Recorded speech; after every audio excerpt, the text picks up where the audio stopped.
Ano ang sagot ninyo sa katwiran na huwag kayong mag-alala, merong special provision sa GAA na bawal panghimasukan ng mga politiko itong soft pork na ito, pati nga yun daw guarantee letter, hindi na kailangan. Ano ang inyong sagot doon sa ganong pangangatwiran?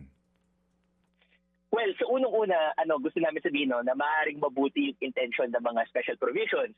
Si Senator Ping Lacson, maaaring mabuti ang gusto niyang gawin na tanggalin talaga yung pamumulitika at pag-introduce ng special provision. Ang tinukusyon namin ay simple lamang. Saan ang ebidensya na gagana itong special provision?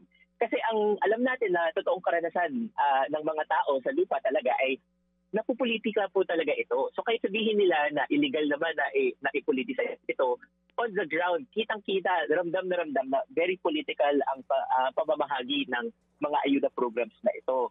So kung totoo po talaga na magiging epektibo ang special provisions, kung totoo po talaga, very doubtful na dinoble pa nila yung budget. Kung totoo po talaga, sincere talaga sila na gusto nilang i-implement ito, sana na-maintain muna yung current na funding na nasa National Expenditure Program at i-implement muna siya, ipakita sa tao na kaya natin i-implement ito na walang pamumulitika at doon nila itaas ito next year kapag naging effective. Ang problema, hindi pa nga nakikita yun, tinataasan agad nila. So, very suspicious po kami dito sa special provisions na sinasabi na magiging totoo po talaga siya.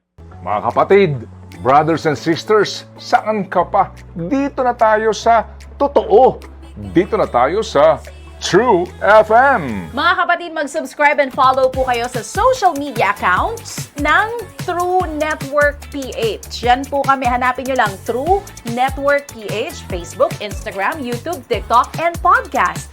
Mapa Apple or Spotify man yan, mahahanap nyo kami. Lahat ng mga napapanood at napapakinggan nyo po sa programa, nasa social media accounts namin yan. So, paano mga kapatid? See you sa social media!